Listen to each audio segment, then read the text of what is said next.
Do you have a learning style or possibly a passion that does not necessarily align with what's being taught in school? You need to listen to this podcast and learn how John Brink made a strength out of his learning what some people call deficiencies. Hi there, and thank you for joining us on the Overcomers Overcoming podcast. We feature those who are in the process of overcoming or have overcome any type of life encounter, life obstacle that at the time seemed to be almost insurmountable. With this podcast, we have three objectives in mind. Our first objective is we want you to know with a confident resolve you are not alone.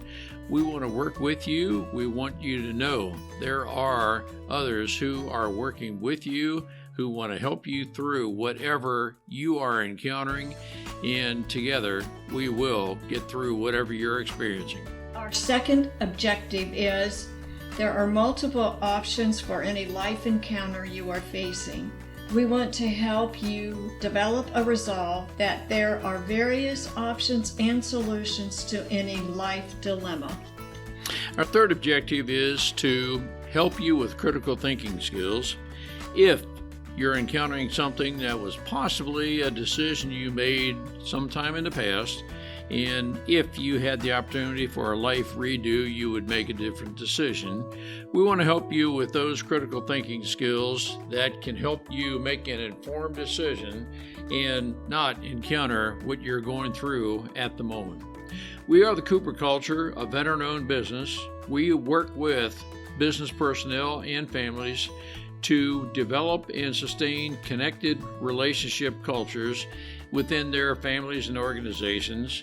That type organization is one where people feel wanted, appreciated, and genuinely a part of that organization. I'm with my wife and business partner, Marty, who has helped me facilitate this podcast. Today we feature John Brink, who was born in then Nazi-occupied Holland and later moved to Canada after he discovered some passions he had. He was free in saying that he failed third grade, but then a part of his upbringing was his learning style did not fit the traditional schooling. He moved to Canada and flourished there, where he was an entrepreneur and started out with $25.47, but through his mantra of attitude, passion, and work ethic, he was able to make a very good and is in a very successful life. Marty, what are some takeaways we can gain from John? Ron, John was so inspiring today in his podcast, and he was open about ADHD and the fact that now some people think it's a disability, but he wants everyone to know through this podcast and his books, it's an asset to the person that has ADHD. This podcast will encourage those that have it to move forward and believe in themselves. This is a great podcast. John made it very clear he was going to capitalize on his strengths. He did. He is. Let's listen and learn together. John, it is good to have you with us. Our listeners are going to be very interested in a summary of just how you were able to make the transition from what we're learning is being born in Nazi-occupied Holland. And at about 23 years old, you had what appears to be a fascination for Canada. And with $25.47 in your pocket, you made the move from Holland to Canada. Not knowing people, businesses, you started out with pretty much what seems to be the bare bones, and you were able to adapt, set up several businesses, and become very successful. John, our listeners are going to be very interested in knowing just what was I frequently use the term true grit that allowed you to put all that together. John, it's great to have you with us. Thanks, Ron and Marty. Pleasure to be here. John, can you tell our listeners just what it was that maybe, in spite of being brought up and born in Nazi occupied Holland, the war, and just everything that goes along with that, what was it that inspired you to move to Canada and even not knowing anybody? And so it was leaving home country, family, and so forth, and you were willing to go on your own. Yeah, thanks again, Ron. Is that I was born, as you indicated, in northeastern Holland in November of 1940, and the war had started in May of 1940. My parents, young couple, were in love, married in 1938. Fairly quickly had a son first, and then a daughter, and they were happy, and the world was at their feet. They had a good job, and they were looking forward to a fantastic life. Then everything changed because the Nazis invaded Holland and the rest of Europe, and Second World War had begun. My dad was drafted into the Dutch army, and the last they heard from him was in Rotterdam when it was bombed, downtown Rotterdam, and thousands of people died. So they didn't know he was dead or alive. I then came along. She was pregnant with me then.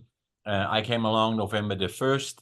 The first things that I remember is hundreds of planes in the air when I was about 3.5, 4 years old, and a sound that even now today I will never hear again, of bombers of the Allied forces that were bombing Germany, and hundreds and hundreds of bombers. My mother would take us outside to be on the deck outside, not because to look, but it felt safer outside than inside. And in a distance, about 10, 15 miles away from us, was the border with Germany. And in northeastern Holland, in particular, touches on Germany, where Germany touches the sea.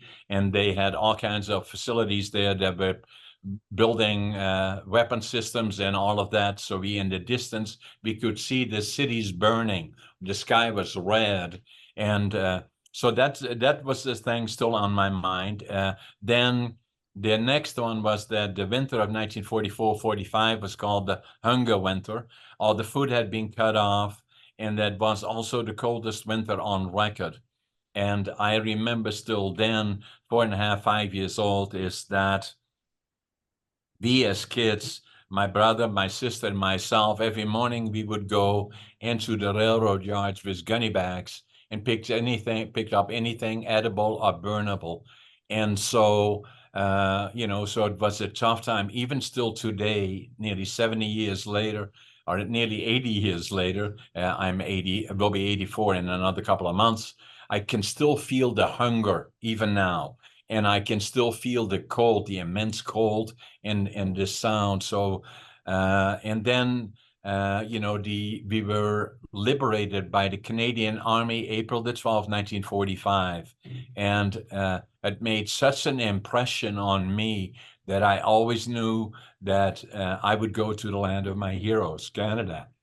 And so I was going to go when I was 17, and my parents wouldn't let me then. And then I was drafted into the Dutch Air Force for 2 years, 30 months actually, and then I worked in the forest industry in Holland for a couple of years. My dad had then returned, obviously, after the war, but he was in the lumber industry. My grandfather was a master carpenter, and I loved lumber. And so I left Holland at 23 for the land of my dreams. Now, the other part I have to quickly add to this is that I was not an academic student, a good academic student. I failed grade 3 and I failed grade 7 3 times. So they said, what are we going to do with this guy? Send him to the mentally challenged school. And my parents said, no, we're not going to do that. We'll get him a trade. So they sent me to a furniture factory at 13, and I became a furniture maker. And so, but I loved it. But then kids are hard on each other, right? So all my friends that were grade 7 with me and other ones went to college and university, and I became a laborer. I'm proud of that today, but then it was kind of looked down at. So, but I always kind of felt in a way I had failed somewhat. And then my dream of going to Canada was still there. And I was going to prove to myself I was just as smart as the other people. And I had to prove it to me. So I left Holland at 23. I wanted to start with nothing. And I had a suitcase, 3 books, 2 sets of clothes, and I couldn't speak the language, didn't know a soul, didn't have a job. And I had in my pocket, I counted it at least 3 times, $25.47 when I arrived here in central British Columbia. But what I had plenty of is attitude. I always believe in the positive. If it is a tough day today, I'll swear it'll be a better day tomorrow. And I will not tolerate it on me negative. I even not now. I had passion. Whatever I do, I give it 150%. And work ethic. I work harder than anybody. Even today, at nearly 84, I get up at 5:30 in the morning. I always think I'm late. I always make my bed. And every day is a good day, and I give it all that I got. And obviously, as you already indicated, I was quite successful, fairly quickly within starting with didn't know anybody, couldn't speak language, and all the other kind of stuff. I bought a little interest in a little sawmill, and then from there and then things progressed. But I still, although a lot of people already said, "Oh, you're so successful," and I didn't feel that way. And so until 1997, after I was here for 32 years already, I walked into a store here in Prince George. I picked up a book. I still don't know why. The book's title was Driven to Distraction, written by Dr. Halliwell. And I don't know why I picked it up, why I looked at it, and it was about ADHD. And I said, oh my God, I know, now I know that's me. And so I wrote in the book in Dutch because I was ashamed of it in a way, and there was stigma attached to it.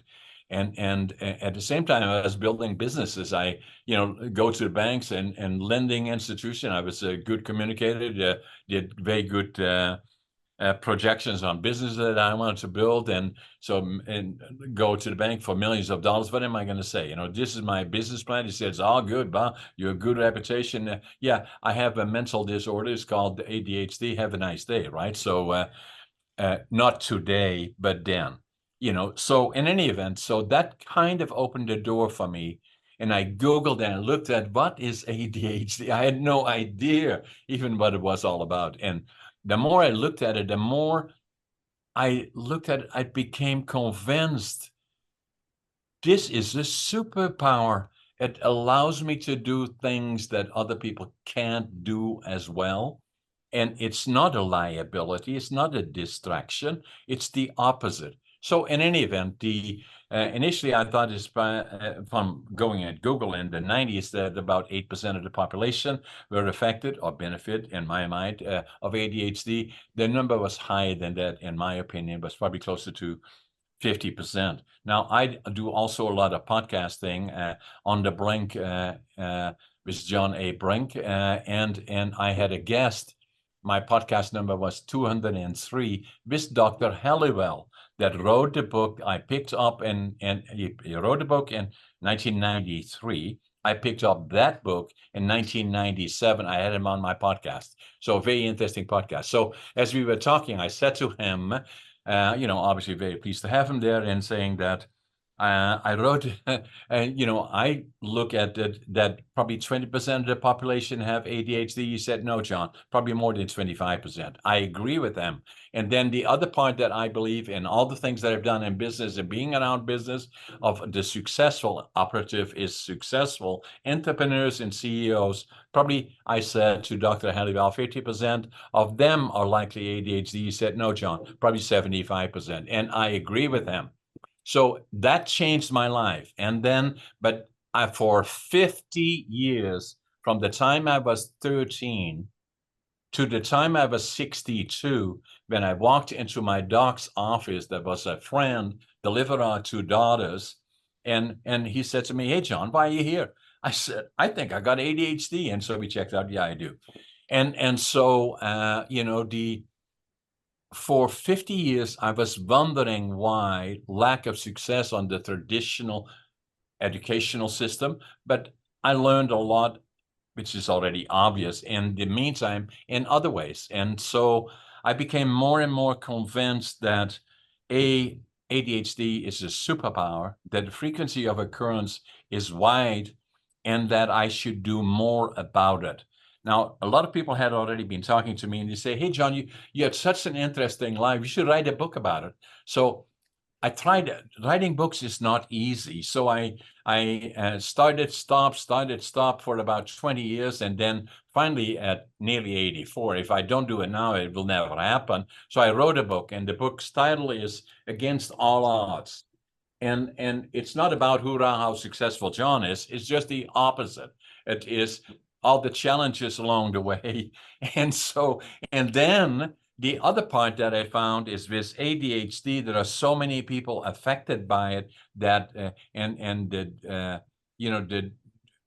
looking at it, it's an asset, not a liability. So I wrote a book about that. ADHD Unlocked, very popular.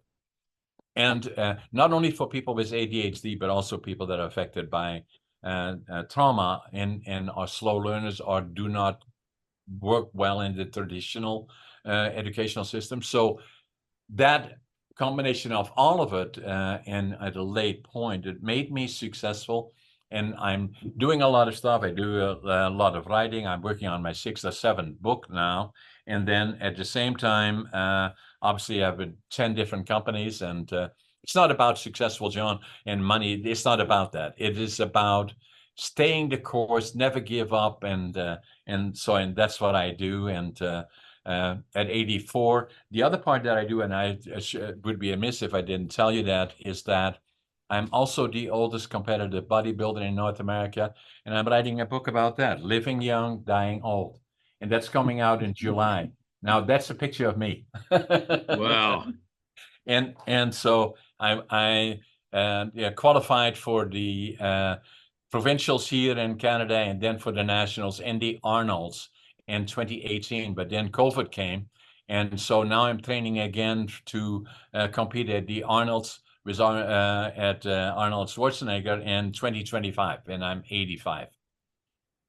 John, So a lot of people say to me, "How do you do all this stuff?" I say ADHD. That's how I do it. all right. John, I'm interpreting what you're saying as the traditional school system, however different people may define that, did not work for you. You, with your attitude, with your passion, with your work ethic, you were saying ostensibly, "I'll figure this out, and if I have to kind of do things on my own, work with those who understand and accept me, I will put this together because I have the drive, I have the passion and work ethic to make it happen." Have I mischaracterized anything? Absolutely correct, Ron. So attitude, passion, work ethic. And then that's what I say to a lot of young people that are so preoccupied of they not quite good enough, they don't look quite good enough. I said, believe in you. You are special, each individual. There is only one of you. That is huge, John. Let me ask you, did you throughout life experience people that just did not accept you, that you didn't feel you fit in, but you'll just keep going until you find those who do accept you? Many of them, all in my book, it has been a road like that. But the way I look at it, Ron, is that I always say, success is indefensible, because your friends will know and your enemies will never be convinced anyway. So there is always critics that, will be, but I don't have time for that. I just stay the course and keep doing the right things and look forward, and I will not give up. And I plan to live until I'm 120. Go to the gym, eat well, and diets and all of that kind of stuff. And so I just overwhelm them. You and I, and Marty are much alike. That man, I just love your attitude. We're not going to fit in everywhere. Not everyone is going to accept us, but we're going to find whatever works. We will work with those who do accept us, and we're moving on. John, I cannot tell you how much I love that attitude. Now, the other part, Ron, which I find amazing, there you and Marty, where are you located? We are in southern Maryland, about 90 minutes south of Washington, D.C., on the mid Atlantic coast of the U.S.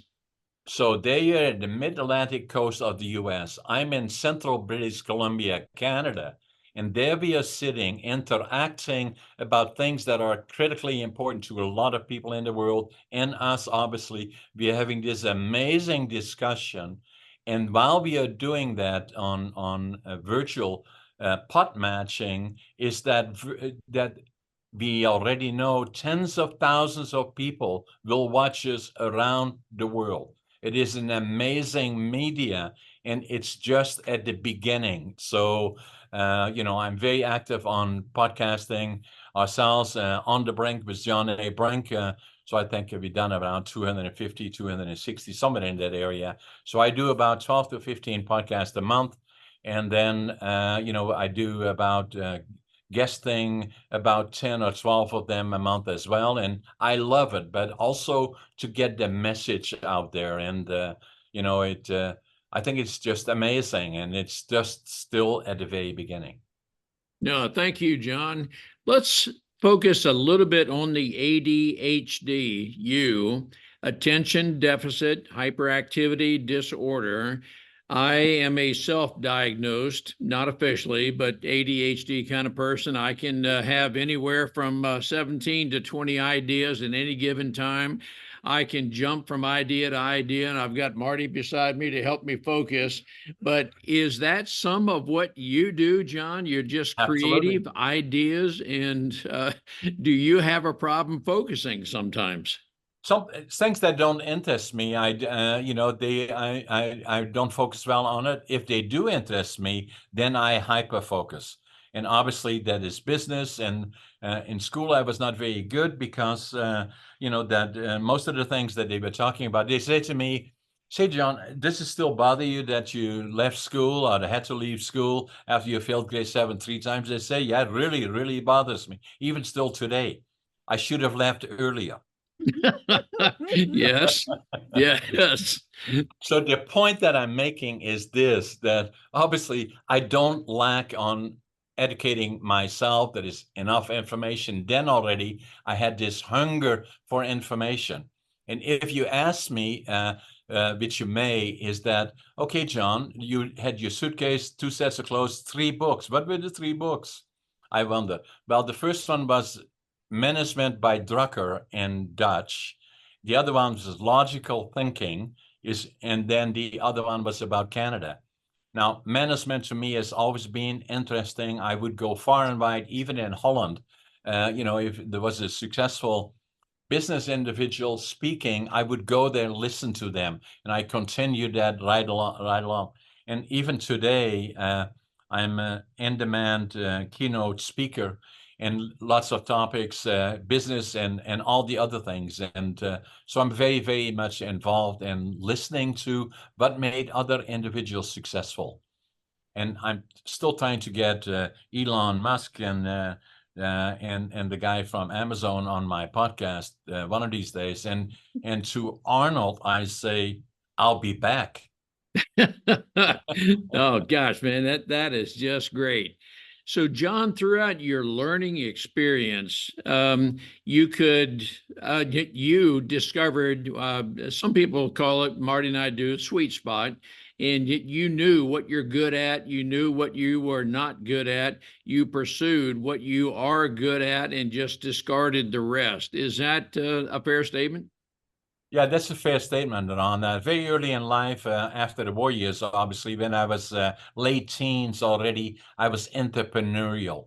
So I always looked at making money, not much then, but I always had money, and I was always looking at business ideas and concepts. And so I knew from then in that I would be entrepreneurial. I didn't know exactly what it looked like.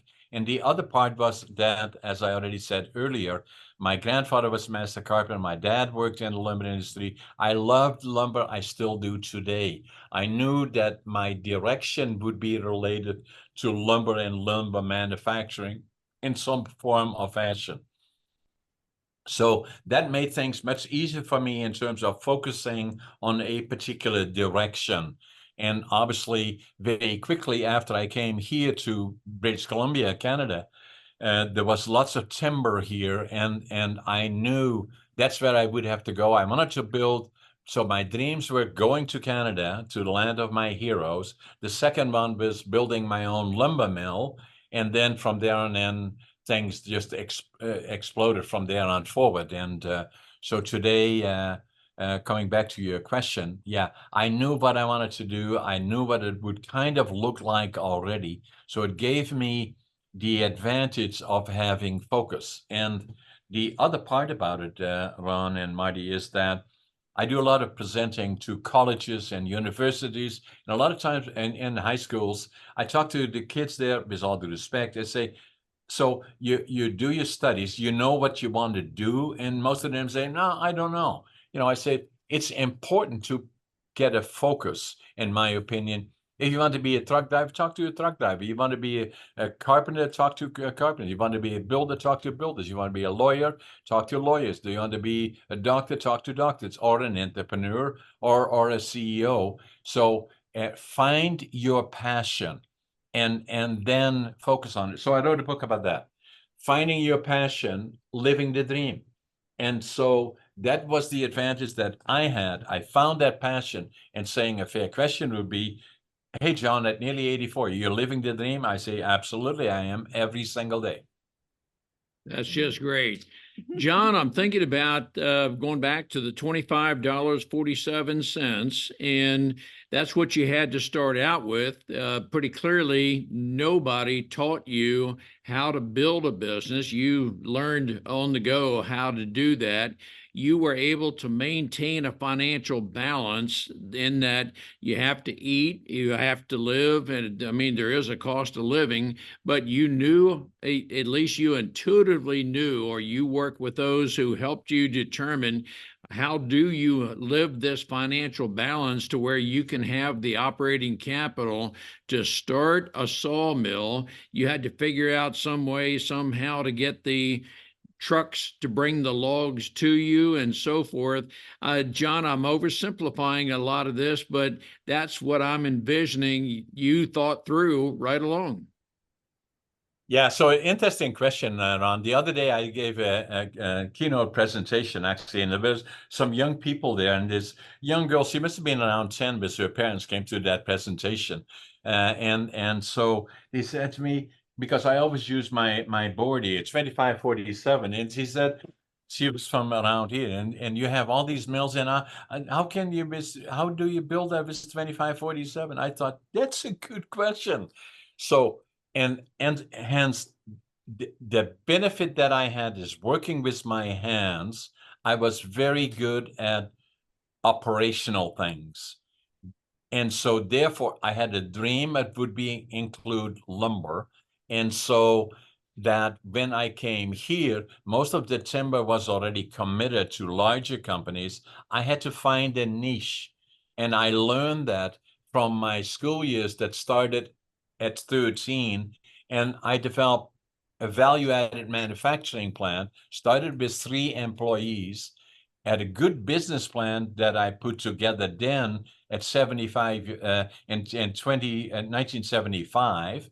The business plan, even my people around me say, yeah, it's amazing how that still looks the same, that business plan today, as it did when I wrote it in 1975. But a lot of people didn't believe in it, so I tried to find partners, but I couldn't find partners. So all the companies that I have, I'm the sole owner of them, because by the time that was interested in coming in, I didn't need them. So, and it is much easier for me to work on my own. I make decisions that others maybe would not make. And so I started it with 3 employees right from the ground up, and from there on in, went through all the ups and downs, and it was not easy. But the best learning school has been for me starting at 13, then attitude, passion, work ethic, staying the course, never give up, getting up early, and then giving it all that I got. Initially, I worked as long as I could stay awake, 7 days a week, hard on families, and and entrepreneurship. Sometimes you have to try to find that balance. I was not always the best at that, and but it went through all the ups and downs, and entrepreneurship is very rewarding, can be very rewarding in many ways, not just financially, but at the same time, you have to be willing to make the commitment. And if you can't or won't, then that's not the direction to go. But it usually doesn't come easy. I think commitment is the very operative term. Would it be fair to say, John, and I want our listeners to know, and the question I want to ask you, that I'm not against school, but yet sometimes schools don't teach us what we need to know. I'm curious, John, would you say you've learned your entrepreneurial skills, how to operate businesses on your own, as opposed to having a diploma on the wall and the schools teaching you how to be where you are? Absolutely, is that it was obvious that that it simply did not have my interest, and then the best way for me to learn is on my own, and even now today, that the with the schooling systems are being looked at much more different than they were in the past. And in my book, I make references to. I had a fellow that is a vice president of British Columbia Institute of Technology, and they re-looking at the whole concept of education, focusing more on the actual skill sets required, and then adding the other components later, rather than putting somebody in a classroom for 4 years to learn a skill set that maybe would take 6 months or a year. And especially today, where there is such a shortage of skill sets, not only here, but in the United States as well, of finding the people that have the skill sets, and to be part of the traditional schooling is difficult. And that doesn't only apply to people with ADHD or trauma or whatever, but also for, in a general sense, how do you gain the skill sets that you require, for whatever you want to pursue. I want to ask you a very important question to the listener, and it could be the actual person, or it could be the parent or grandparent of a person who is thinking, or their life story is, I don't know what my passion is. I don't know what my strength is, or sweet spot, whatever term we want to use. And they are maybe either self-diagnosed or officially diagnosed ADHD. Is it just a matter of time of working with that person, John, where they can eventually come to the realization that this is where I want to focus? That's a very broad question. I think, and obviously I talk about the topics a lot, and I've written about it, I podcast about it in a lot of cases, not in all cases, but in some of the cases, is that I always say this, is that, and I give you an example, both Ron and Marty, is that with my book, Against, ADHD Unlocked, I've given it a lot of way, and I gave it to communities here, to the council members and all those kind of things. And recently, about 6 months ago, I gave a presentation, a keynote presentation, west of Prince George here, to about a couple of hundred people or so. And the night before, I was having dinner, and a fella came up to me and he said to me, I don't want to disturb your dinner, but before you leave, could you come to my table and talk to me about something? I said, sure. So I did. And then he said to me after that, I came to him and he said, I got your book. ADHD Unlocked, and I have a son, 15, is ADHD and extremely troubled by it. So we read the book together, and changed everything.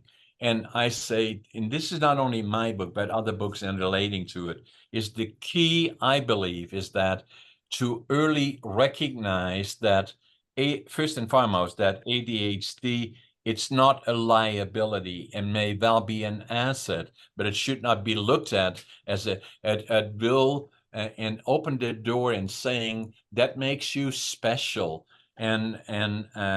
So in the schooling system, I talk to a lot of people involved in the traditional learning system, is saying that the different approach that is being looked at now is what they call micro-certification, is saying that we want to train the skill sets first, and then add all the other things that are less critical to developing that skill set later. And it changes education to where they are losing a lot of people that could be very, very good in terms of whatever skill sets they pursuing, but simply because of the other issues that do not have that interest for time perspective, or being ADHD or trauma affected. So understand the young people that if they have challenges with the traditional learning system, recognize it. For the school system that we have today, recognize it and make it available in a different way to those groups that likely involve, I would say by now, Dr. Aliwal confirmed that, I confirmed that, is probably 30% of the population ADHD. Yes. And we have a granddaughter that is diagnosed ADHD and on the autism spectrum, high spectrum. But I do believe, John, there is power in that. I do not look at this as a disability of any kind, but rather harness the power of, and together to find those who are willing to work with you, totally accept you, and find the bright spots. Together we'll move on. And I don't want to oversimplify anything, but that's how we are. And that's the way I look at it, Ron. And my message is, wherever I can spread that message, is say everything is possible. ADHD, do not look at it as a distraction, but it's an asset. Capture it, find your passion, and everything is possible. But do not give the impression of it is negative, because it isn't. John, that is a fabulous message. We want to build on this with our audience, and there's some who look at ADHD as some sort of disability, limiting factor. No, we're going to harness the power of, and we can overcome and achieve together. And that's a very operative term for Marty and me. Together, in our united community, together, we will overcome and we will achieve and do the very best. John, you are a huge inspiration to our audience. Thank you very much, Ron and Marty. And for those that want to see our website, is jonabrink.com. We write books, and I'm very active in the podcasting, and obviously a great believer in our countries in North America and the opportunities that we have. Now, your books, I would assume, are available on Amazon and most places where books are sold? Yeah, absolutely. And audio, I do audio as well. Although I'm somewhat dyslexic, but I do that as well. Great. John, I want to thank you for being a huge inspiration to our audience, and thank you for the life you have led, are leading, and we've got a lot more to go. I say to our audience frequently, the best is yet to come. Stay with us. Absolutely. Thanks, Ron and Marty. It was a pleasure. Thank you so much. This has been so great. Thank you very much, Marty. We appreciate having the opportunity to share our and our guests' life experiences with you. The Cooper Culture advances organizations to achieve and sustain high retention rates, connected communication, and trust through personality insights and principled leadership. You can contact us at our website, thecooperculture.com. thecooperculture.com, and you can contact us directly at ron@thecooperculture.com or Marty, Marty, at thecooperculture.com. We work with you to help assess aspects of your culture to advance the environment and people to their best performance. We do that through our staff of certified personal performance coaches, leadership trainers, keynote speakers, and DISC personality behavior experts. You can book a speaking engagement directly through our website by contacting us at ron@thecooperculture.com. We look forward to sharing our life experiences with you, some of which are profound, some of which are pretty funny. Some of those life experiences are ones we'll never do that again because we've been through stuff. We truly look forward to working with you, speaking with you, helping advance you in any way that we can.